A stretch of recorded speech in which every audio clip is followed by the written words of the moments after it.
Can you lend me $5? I haven't eaten in 3 days. I was stunned by my mom's words. What on earth was going on? I didn't understand. I'm absolutely not lending you anything. John, standing next to me, was shaking with anger, his eyes wide open. You're saying you can't lend her a mere $5, even when she hasn't eaten? John snapped back to reality after hearing my words, and his usual calm expression returned.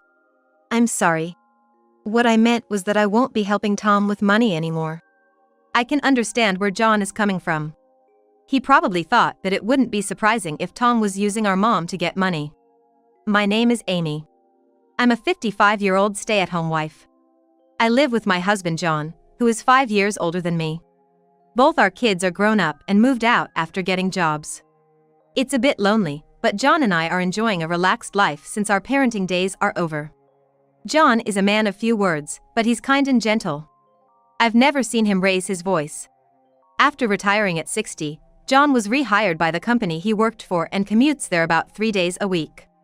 Back at my parents' place, both my mom and dad live together. John has an older brother, Tom, who is 3 years his senior. Unlike John, Tom tends to speak his mind immediately and often gets emotional. They're polar opposites in personality. My mom's hobby was listening to stand-up comedy on a small cassette player. She had a bunch of these comedy tapes, and I remember her laughing at them since I was a kid. Dad was as gentle as Mom. I barely remember him getting angry. Back in the day, he worked at a fancy restaurant and was a great cook. He often taught me his recipes. My dad loved to skillfully roast a turkey and serve it to everyone when the family gathered for occasions like Thanksgiving. I remember Tom, looking at him with admiration, thinking he was so cool. Dad often made dinner during the weekdays. As Mom and I sat at the living room table, sipping on tea and waiting for dinner, she'd say with a smile, "It's funny, huh? Dad's the one bustling in the kitchen while I just relax here." Seeing her happy face, I always thought I'd want a marriage like that when I got older. But after a while, Dad passed away. He looked healthy, but he had cancer. Once it got worse, everything happened so quickly, and I guess Mom didn't even have time to grieve. For a while, she became like a hollow shell, often zoning out. I was worried she'd fall sick from the stress, but my kids kept visiting and cheering her up. Thanks to that, she regained her spirit and was able to smile and live like before. Around that time, Tom decided to quit his job and open a bar. I wondered if he was influenced by my father, who had been a chef. Tom was impressionable. He probably thought my dad's cooking skills were awesome. Despite the economy not being so great, Tom was determined to start his own business, even though most of the family objected. Even John was against it. They thought Tom was too selfish and arrogant. If he went independent, they were sure he'd fail. I too doubted Tom, who was all show and no substance. He poured his savings into it, even mortgaged his apartment, and started his bar, but his arrogant nature got the better of him. Soon, customers stopped coming, and within a year, he had to close down. Relations within his family became strained as his business went downhill, and when he closed shop, his wife left with their kids. All Tom was left with was a mountain of debt. Having nowhere else to go, he turned to my family home. While everyone blamed Tom, only my mother was kind to him. She told Tom, "If you have nowhere to stay, just live here." I was more worried than opposed to the idea. I could easily imagine Tom taking advantage of Mom's kindness. John shared my concerns, but Tom, seeing an opportunity, moved in quickly. Little did we know, this kindness would come back to haunt us. Tom started living at my parents' house, mooching off my mother, and spending his days lazing around without any particular purpose. Whenever I went to visit my mom, he was often sprawled on the couch with a beer in one hand. In his other hand, he typically held a horse racing newspaper. It seemed like Tom was taking full advantage of living at my family's home. After a while of staying there, Tom got remarried. He got married without consulting or even notifying us beforehand and started living with my mom at the family home. His new wife, named Blair, was 9 years younger than him and stood out with her flashy makeup and long nails. I've met her once, and she has a loud voice and doesn't hesitate to speak her mind. I was concerned about whether Blair, with her strong-willed personality, would get along with my mom. Blair used to work at Tom's favorite bar, and they bonded over their shared interest in horse racing. Tom would say, "She teaches me how to enjoy life." However, Tom's idea of enjoying life wasn't the most reputable. One day, surprisingly, Tom and Blair came over to our place. Apparently, they were looking for jobs but had no luck, and they asked for some financial support until they found one. "Can you help us out financially until I find the next job?" "Just for a while," Tom asked, leaning back on the couch and crossing his legs, his tone casual and demanding. I couldn't tell if Tom was genuinely in need or just being arrogant with his request. "I've been thinking of starting a part-time job too, but I can't find one." While Blair's words seemed earnest, I had a feeling there was more to the story. Especially since she had an expensive-looking designer bag with her. It's true that Tom lost everything due to a failed business venture. "All right. We'll help out. But please make sure to find a job soon." John, likely having his own concerns, decided to support Tom, his only brother. Like John, I too felt compelled to support Tom. We decided to give Tom and Blair $2,000 every month for their living expenses. It was money we had saved up for our retirement, but we handed it over without mentioning this. I believed this tough situation wouldn't last long. They'd find jobs, and we wouldn't need to give them money anymore. They must even start repaying us. Looking back now, I realize I was probably too optimistic. Before we knew it, a year had passed since then, and we hadn't heard a peep from Tom and Blair. Fed up with Tom's lack of communication, we decided to pay a visit to their home. Even after ringing the doorbell, there was no response for a while. Finally, Blair answered, but only via the intercom, and made no move to open the front door. "Look, it's really inconvenient when you show up out of the blue. At least give us a heads up. It's just common courtesy," she snapped in a harsh tone, without opening the door. Even when I insisted, asking her to let us in, she wouldn't budge. "We're busy right now." She firmly repeated this single excuse. That day, we eventually gave in to Blair's resistance and turned back. My main concern wasn't the money. It was about my mom. I'd come to regret not being more persistent and getting into the house that day. A few days after visiting the house, something shocking happened. That day, there was a storm, with heavy rain and gusting winds outside.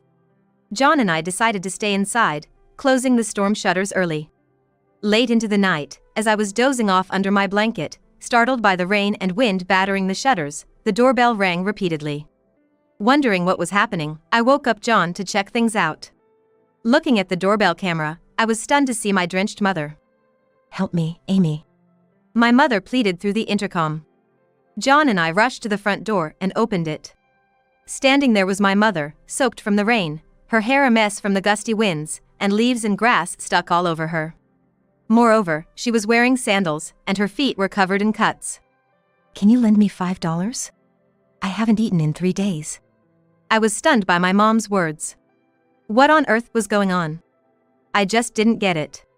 "I'm not giving you a dime," John exclaimed, trembling with anger and wide-eyed. I was taken aback by the strength of John's refusal. Even my mother seemed to shrink back from his vehement tone, looking like she might collapse. I had never seen John yell or get so angry. I couldn't hold back and retorted to John. "How can you not lend just $5, knowing she hasn't eaten?" John suddenly seemed to snap back to himself at my words, his face regaining its usual calm expression. With tears in his eyes and a sad expression, he let my mother into the house. "I'm sorry for raising my voice." My mother, still a bit confused, entered the house. For now, we had her sit on the living room couch. Considering she could catch a cold, I handed her a towel. I took another look at my mother. She had become thin and frail, and her once abundant hair had thinned out considerably. Her fingertips looked skeletal. What on earth had happened to her? I was filled with questions. John gently spoke to my mother in a soft tone. "I'm sorry for earlier. What I meant was, I'm not helping out with money for Tom anymore." I could understand where John was coming from. He probably thought it wouldn't be a surprise if Tom was taking advantage of my mother. But right now, my main concern was her. "Mom, are you okay?" She remained silent, looking down. "Would you like to stay here with us for a while?" She continued to remain silent. "Did Tom say something to you?" After a long pause, during which she intently looked into John's eyes, she began to speak slowly. "But you both are annoyed by me, right? You hate me." Confused by her words, John and I exchanged glances. Why would she think like that? Still gazing at us sternly, she continued. Amy and John, you both started to hate me. I heard it from Tom. What are you talking about? There's no way that's true. I couldn't help but retort. I could never hate my beloved mother. Tears began to spill from her eyes, and she started to sob. I've always loved you, Mom. I could never hate you. I've missed you so much. Unable to contain myself, I embraced my mother. She hugged me back, and we both began crying loudly. My mother began to recount the harrowing events that had befallen her. There was a time when my mother, murmuring that she wanted to see me, tried to leave the house in the middle of the night, like she was sleepwalking. Since then, she was tied to the bed by her hands and feet, unable to move. She wasn't even allowed to go to the bathroom, and diapers were placed by her bedside. The only times her restraints were removed were for meals and when she was made to clean the house. She was fed only a slice of bread and was allowed to eat just twice a day. And every chance they got, Tom and Blair would spread rumors and lies about John and me. They claimed that John and I had abandoned my mother. They told my mother that we'd always hated her, and a litany of other falsehoods. Tom and Blair left the house with my mother still tied up and did not return. Because of this, my mother was left without food for 3 days. Bound as she was, she couldn't take a bath or use the restroom. She had to make do with the diapers placed by her bed. Believing her life was in danger, she somehow managed to free herself and escape from the house. Listening to my mother's distressing account, John and I were left aghast. It was beyond cruel, unthinkable for any human being to do. Were Tom and Blair some kind of demons? Regardless, my heart ached for my mother. It would take anyone an hour to walk from there, but with her weakened state, how many hours did it take her? And to make matters worse, the weather outside was stormy, with rain beating down hard. What must she have felt, making her way here? The thought of it brought tears to my eyes, which I couldn't hold back. It's all right now.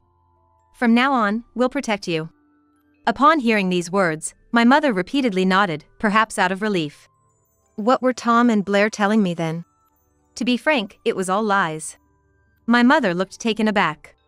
She was someone who inherently trusted people. She had never experienced such malevolent acts before. All these revelations must have been a shock to her. Tom probably relied on having a place to live and aimed for your pension. But don't worry, we'll keep you safe. We promise. With those words, a smile of relief spread across my mother's face. I decided to prepare a comforting dish of tomato soup with chicken, a favorite of my father's. As she sipped it, she murmured, "This brings back memories," while savoring every mouthful. Tears welled up in John's eyes as he looked at my mother and muttered to himself, "I'll never forgive them for what they did." When I asked Mom in detail about where Tom and Blair might be, she said they went to Chicago for some horse racing. Upon checking, the big race is tomorrow, so they'll probably be back sometime after that. John and I began planning our countermove. The next morning, I served my mother more of my father's favorite dishes. Her appetite had waned, but she relished every bite, remarking, "It's been so long since I had something this delicious." Seeing her eat with a smile, a pang of sorrow surged through me. How could someone as kind and trusting as my mother have been subjected to such cruelty? After finishing her meal, my mother began to speak quietly. She said she didn't like my demeanor. Claiming I act too prim and proper, she'd kick me. I was taken aback. How could someone do something so cruel? The mistreatment my mother endured filled me with sorrow, and tears spilled from my eyes. Gently, she wiped away my tears. "Amy, I'm sorry for bringing up such things." She looked down, appearing apologetic. "Mom, you did nothing wrong. We're gonna protect you from now on. They won't hurt you ever again." She gazed at me with a smile. I smiled back at her. After breakfast, once she had settled down, I took her to the hospital after she had taken a shower. The medical tests revealed she was severely malnourished and dehydrated. Considering her age, hospitalization was recommended, so she was admitted for a few days. Thankfully, no other illnesses were detected, and she'd be discharged as soon as she regained her nutrition. However, the doctor, in a stern tone, inquired about her living conditions. I explained the situation she had been in. It seemed the doctor initially suspected I might be abusing her. But once I clarified everything, The doctor's demeanor softened into a smile, and then he told me he'd contact the authorities, since there was strong suspicion of abuse. This was just what I had hoped for, so I quickly agreed. After a while, a representative from social services arrived and we discussed my mother's meals, confinement, and the violence she endured. There were bruises all over her body. Given the severe nature of the situation, the representative said they would also consult with the police and then departed. Watching my mother sleep peacefully, I couldn't help but feel regret. If only I had realized sooner and checked in on her. Tears streamed down my face.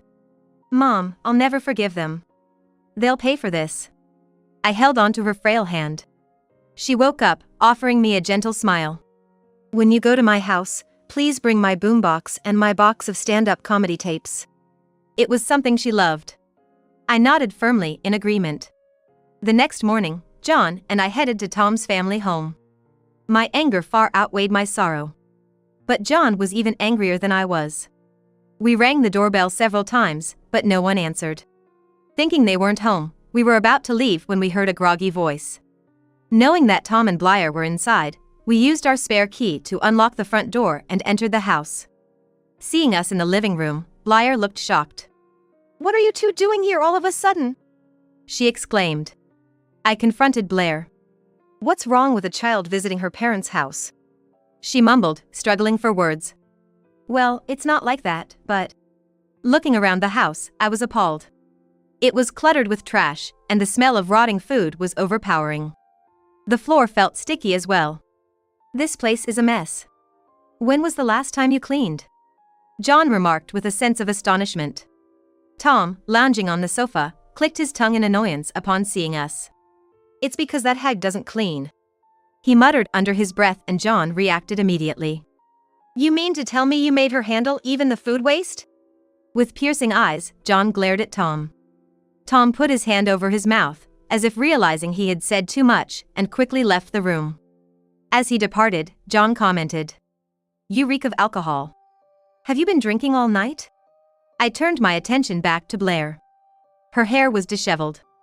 Her shirt stretched out around the collar, revealing her undergarments. And it looked like she hadn't completely removed her makeup, leaving her eyes ringed in black. Noticing my gaze, Blair looked down, seemingly embarrassed and annoyed. You should have called before coming over. It's common courtesy. This is such an inconvenience. Blair said, picking up a cigarette from an ashtray, lighting it up. Sleeping past noon without cleaning is your idea of common courtesy, I presume? She retorted. Blair struggled to reply when Tom stormed back in and shouted. Hey, where did that old hag go? He must have noticed now, looking at her empty bed. She's with us. She was in such a dire state that we had to hospitalize her. Had we been a bit later, she might have died. I replied, exaggerating a bit for effect. Tom glared at Blair. I told you, you do too much. With a frustrated tone, Blair shot back. You were the one who first said to tie her up because she was making noise in the middle of the night. After all, she gets food here, but she barely helps out around the house.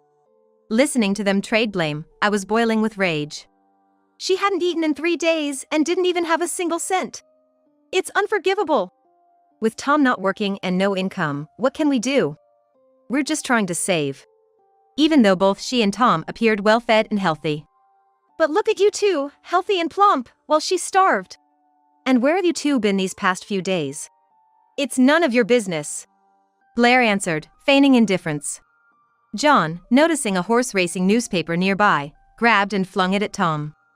You've been betting on horse races in Chicago. We know about it. Tom uncomfortably scratched his head, searching for an explanation.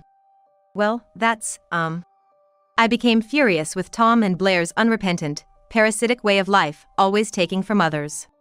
I was so frustrated that tears welled up in my eyes. Mom's all skin and bones, yet you two just spend the money we send in Mom's Social Security without working.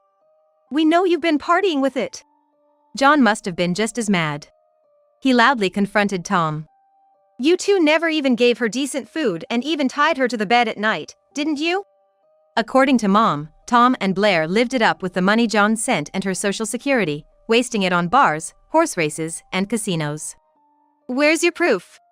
That old hag just says whatever she wants. Blair snapped. Was this her true nature? I decided to bring out the evidence. From the bed where Mom used to sleep, I brought her cherished tape player into the living room. I put in a cassette tape labeled as stand-up comedy. Why would a stand-up comedy tape be evidence? Is the comedian gonna testify or something? Tom and Blair smirked at me. Ignoring them, I pressed play. Just tie her up. We're gonna hit the tracks in Chicago and make some big bucks, so you better behave. Look, if you don't, you'll get hurt like last time. When we get back, tell us where your checkbook is. Seriously, can't find it anywhere. Wonder where she hid it. The sound coming from the tape player wasn't comedy, but Tom and Blair's voices abusing my mom. She had recorded their abuse over the comedy tape. That's probably why she wanted me to bring it. Upon hearing this, Tom and Blair went weak in the knees and collapsed.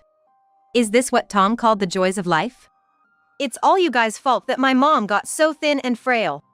It's not our fault, Blair shouted back at us. As John and I were looking down at Tom and Blair, the doorbell rang. They're here. I went to the door. I returned to the living room with police officers and a government official.